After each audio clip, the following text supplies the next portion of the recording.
So first off, you have to distinguish sourced and verified information from anonymous. Then you have to create weights, and those weights can be reputation, those can be money, those can be other things like work. You can create all kinds of weights behind something. We are living in an age where you can create a verified, legitimate, credible KYC identity. So if you already build into the system a strong differentiation between anonymous sources, anonymous news, so maybe when Alice shares something that was generated by anonymous people or anonymous people are sharing it, that it appears differently in the GUI itself. So instantly when Bob is looking at it, he knows it's in a different trust category. So it's anonymous and unverified. Now, there's no fact checker involved here. It's just no one is willing to vouch for this particular information. And you can have this in the granularity of the sharing experience for the propagation of news. So for example, with Alice, she can have different ways of sharing. She could say,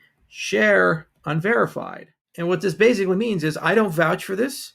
I haven't vetted it myself. I'm not willing to put any reputational weight behind it. Or she could say share and vouch. And maybe there's a notion of some sort of social currency inside the system. And she's willing to put some of that social currency at risk if it turns out to be fake. There's an actual expense to sharing this particular type of information.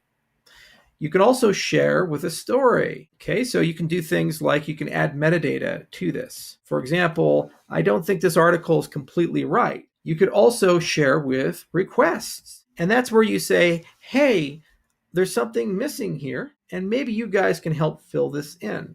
This goes on and on and on and on. There's many different options that you have when you talk about sharing things. And it comes down to, are you sharing unverified, anonymously sourced concepts and ideas? Are you prepared to put your identity, reputation on this? What are you prepared to vouch for the thing that you're sharing before it goes to Bob?